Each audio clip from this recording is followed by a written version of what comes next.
EasyViz LZ3, kellele ja milleks see mõeldud on, mida tootja selle kohta lubab ning kuidas need lubadused ka vett peavad, seda kõike kavatsen ma selles videos välja selgitada.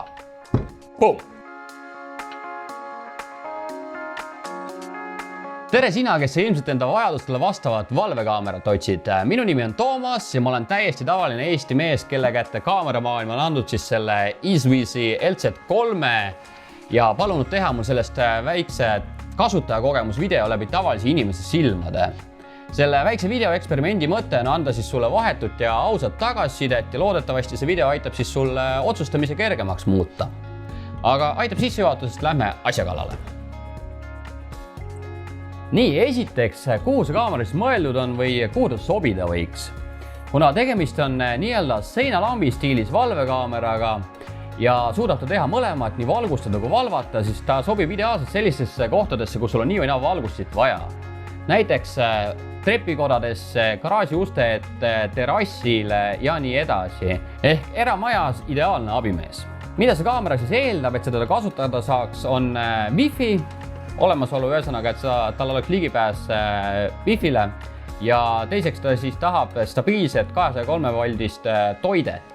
Ehk sa pead talle vedama eraldi kaabli. Kui sul need kaks asja on olemas, siis sa saad seda kaamerat kasutada. Enne aga veel, kui karpi sisse vaatame siia karbi peale korra, ehk vaatame, mida tootja selle kohta lubab. Alustame siis sellest, et tal on 4 megapiksline kaamera, ehk küllaltki hea pildiga. Tal on värviline öövaatlusvõimekus või öösel salvestamisvõimekus. See on selles suhtes natukene valeinfo võib-olla, et ta värvilist pilti öösel salvestab siis, kui see kaamera valgusti läheb põlema. Muidu on tal tavaline infrapuna funktsioon ka olemas, ehk see on natukene petlik võib-olla. Ta töötab siis Wi-Fi pealt. Ta suudab ise tuvastada liikumist, nii inimese liikumist kui pildis muutust. Seda sa saad siis eraldi valida, kumba versiooni ta tuvastab. See valgust ise on siis 700 luumeline. Tal on kahepoolne audio, ehk saad teda kasutada mikrofonina. Ehk sa kuuled, mis siis kaameras toimub ja teistpidi sa saad siis kaamerasse suhelda, justkui näiteks kasutada teda, ma ei tea, nutika uksekellana või midagi sellist. Siis tal on sisse ehitatud 32 gigabaitine mälukaart, mis tähendab seda, et sul ei ole vaja eraldi mälukaartuse juurde osta. Iseenesest väga okei. Halb pool on see, et sa ei saa selle suurust muuta, aga sellest veel räägime. Siin ta siis näitab, et palju ta suudab paremale vasakule üles alla nagu vaateulatust võimaldada. Ilmastiku standard on talle antud IP65, mis tähendab sisuliselt, et Eesti tingimustes on ta täiesti ilmastikukindel, survepesuriga ma teda pesema ei läheks, aga maja fassaadi küljes võib ta kenasti seista, ei tee talle vihm ega päike mitte midagi. Aga nii palju teoreetilist poolest, vaatame nüüd, mis siin karbis sees on. Nii, ega siin tükiaru poolest suurt midagi sees ei ole, siin on Õhtustar ise kaamera ja siin on veel nii-öelda lisavidinad ehk kruvid, millega ta kinnitada, siis kruvide sabloon ja kasutusjuhend. Aga kaamerast endast rääkides siis. Siin ülealpool osas on tal siis see valgusti pool, nii-öelda 700 luumeline valgusti. Alumises otsas on tal siis see kaamera pool. Siit saab siis manuaalselt keerata talle seda filmimisnurka. Ta keerab minu arust 10 kraadi paremale ja 10 kraadi vasakule. Ja seda silma saab üles alla samamoodi liigutada, et endale sobiv nurk leida, ühesõnaga. Siin on tal siis kaamera silm, siin üleval on tal olek märguandetuli, mikrofoni auk, siin all on tal reseti nupp, kui on vaja tarkvarale restarti teha. Ja siin põhi all on tal siis kõlar. Siin tagapool on tal siis see ühenduskoht, millega saad teda seina külge ühendada. Ma näitan, kuidas see toimib, aga enne kõike mul vaja see kruvi siit kõigepealt lahti keerata. Nii. Seina külge ühendamiseks on tal siis selline nii-öelda kiirliides, ehk kaamera käib ise selle seina kronsteini küljest lahti ja see kronstein on see, mis siis läheb kas fassaadi külge või siis kui iganes seda kaamerat paigaldada soovite. Siin on tal siis toiteauk, kus ta tuleb toidu sisse ja see on siis nii-öelda suhkrutükk elektrikute keeles, kuhu siis see toide ühendatakse. Ja kaamera kinnitamiseks siis nii-öelda paigaldate selle kaamera siia kronsteini külge kinni, keerate kruvi tagasi kinni ja on see kaamera teil paigas. Paigaldusest rääkides, siis siin võib vaja minna teil abi, ehk kui teil endal puuduvad tööriistad või elektrialased teadmised, siis tasub keegi spetsialist appi võtta. kui teil kedagi appi võtta ei ole, võite pöörduda ka kaameramaailma poole, sest nende käest saab samuti paigaldust tellida, selleks võite neile kirjutada Facebooki, mailile või siis helistada ja ma arvan, et saate kindlasti kaubale. Järgmisena paneme selle kaamera töökorda, selleks ma ühendan siis siia lihtsalt stepsli või siis juhtme, mida saab stepslisse panna, et ma saaksin seda katsetada ja siis ühendame ta ära äpiga ja vaatame, mis võimalustes äpis on ja mis pilti või mis funktsioone see kaamera üldse teha suudab. Nii, ma ühendasin talle siis taha sihukese juhtmejuppi, et ma saaksin teda katsetada. Enne veel, kui saate seda kaamerat kasutama hakata, on teil siis vaja endale telefoni tõmmata EasyVizi rakendus, mille kaudu siis käib suhtlus selle kaameraga. Selleks minge siis rakenduste platvormile ja tõmmake alla EasyVizi rakendus, siis teil on vaja ka teha sinna kasutaja. See kõik on ülilihtne, võtab 2-3 minutit aega. Rakendus ise on eestikeelne, jälgige lihtsalt juhiseid ja saate suurepärast sellega hakkama. Ja kui rakendus on alla tõmmatud, siis ühendage kaamera kõigepealt vooluvõrku. Võtke rakendus lahti, siin üleval paremal pool nurgas on plussnupp. Siit valige näiteks kaamerad. Ja siis tuleb siia ruudukesse skännida siin külje peal olev QR-kood. Lisaseade, näed, tundis ilusti ära, LZ3. Seade on sisse lülitatud, pange siia linnukene. Järgmine. Nüüd ta tahab, et te ühendaksite selle kaamera Wi-Figa. Siin ta tahab, et ma veenduksin, et see indikaator tuli, vilgub ikkagi siniselt. Panen linnukesse, järgmine. Siin siis valige Wi-Fi võrk. Ja järgmine. Nüüd peaks, nüüd ta küsib, kas ma luban ühendada, luban. Ja nüüd ta peaks siis ühendama selle seadme Wi-Figa ja ühendama selle seadme selle äpiga. See võib võtta minutikene aega. Nii, ühendatud. Siin, kui teil on kaameraid, mitu neid EasyVizi kaameraid kodus, te saate sorteerida, et ühesõnaga kaamera annab märku, et tal on kõik okei. Ma valin, et see on elutoa kaamera. Järgmine. Welcome to EasyViz. Nägite pilt ees. Ja ongi ühendatud. Protsess tehtud. Järgmise asjana vaatame, mida siin siis äpis teha üldse saab selle kaameraga. Selleks siis minge siia avalehele. Kui te klikite selle pildi peale, siis lavaneb selline vaade. Siin allpool on erinevad kiirkäsklused. Ehk siis mida te teha saate. Esimene on siis saate live pildist teha kuvatõmmis enda telefoni. Ehk kui te olete näiteks kodus teemal, mingi kahtlane auto maja ees, tahate, et kindel pilt oleks olemas, vajutate siit kaadri peale ja salvestate teil kuvatõmmis telefoni. Sama asja saate teha ka videoga, ehk panna selle live pildi endal telefoni salvestama. Siis te saate kõneleda, ehk siis nii-öelda rääkida kaamerasse. Kaamera ees siis nii-öelda koostab see, mida te räägite. Ma ei hakka seda siin näitama praegu, sest muidu see hääl läheb meil siin nii hulluks kätte ära. Te saate panna selle lambi põlema ja saate anda alarmi. Nii, need on siis need kiirfunktsioonid, mis siin siis kohe käe pärast on. Seda saate kusjuures vastavalt vajadusele ümber ka muuta ehk panna erinevasse järjekorda või siis üldse visata need funktsioonid minema, mida te nii või naa ei kasuta.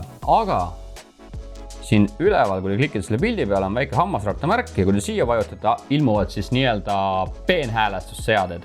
Vaatame kiirelt need asjadki üle, et mis siin teha siis saab.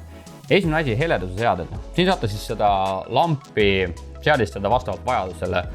Muuta valgustugevust, saate ajastada valgust, et kuna ta põleb näiteks. Ja siin saate siis üldse lambi välja lülitada. Kui ta on välja lülitatud, siis ükskõik mis funktsiooni juures see lamp ei tööta. Siin saate heli sisse välja lülitada. Oleku märguande tuli ehk see sinine tuli siin, kui tahate, et ta ei paistaks niivõrd silma, siis selle saate välja lülitada. Siin saate infrapunakiirgus välja lülitada, et öine pilt on sisuliselt kott pime, ma ei tea, miks see funktsioon siin on, aga ühesõnaga seda saab teha. Järgmine suur plokk on häireteavitus. Sellel kaameral on siis selline funktsioon peal, et kui see häireteavitus on sisse lülitatud, siis ta saadab teile telefoni teavituse, kui kaamera ees on liikumine. Näiteks ma panen selle häireteavituse praegu sisse. Sisuliselt ta peaks saatma mul siia kohe teavituse, kuna ma siin kaamera ees tegutsen. Siin saate veel erinevaid nii-öelda võimalusi selle sõnumi teavituse puhul valida, ehk kas ta tuvastab näiteks inimese kuju või ta tuvastab pildi muutumist. Saate siin panna kõik sorti häirerežiimid, ehk kas ta ainult vilgutab tuld, kas ta ütleb midagi ja nii edasi, ehk sellega saate, ma arvan, seda saab igaüks nii-öelda vastavalt enda vajadusele seadistada. Jah, tuli juba teavitus, et märgatud liikumist. Wow.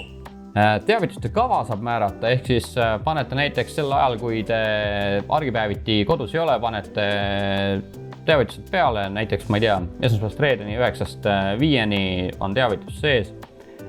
Siis on selline huvitav koht veel, et siin saate nii-öelda manuaalselt määrata ära selle piirkonna, kus ta siis tuvastab liikumist. Näiteks kui teile jääb naabri krunt taha hoovi või kui kõnnitee jääb teile maja ukse ette ja te ei taha, et ta iga kord saadaks teile teavituse, kui keegi kõnnitee veel kõnnib, siis saate nii-öelda määrata ainult enda hoovi piirid ja nii edasi. Ehk ühesõnaga sellega saate seda tuvastamisala täpsustada justkui.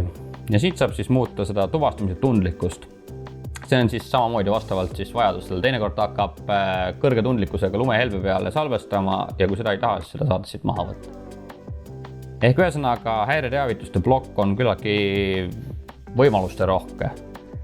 Siit edasi saate siis nii-öelda standardeid asju muuta, näiteks nagu ajavöönd, kuupäeva formaat, wifi seadeid saate siit muuta.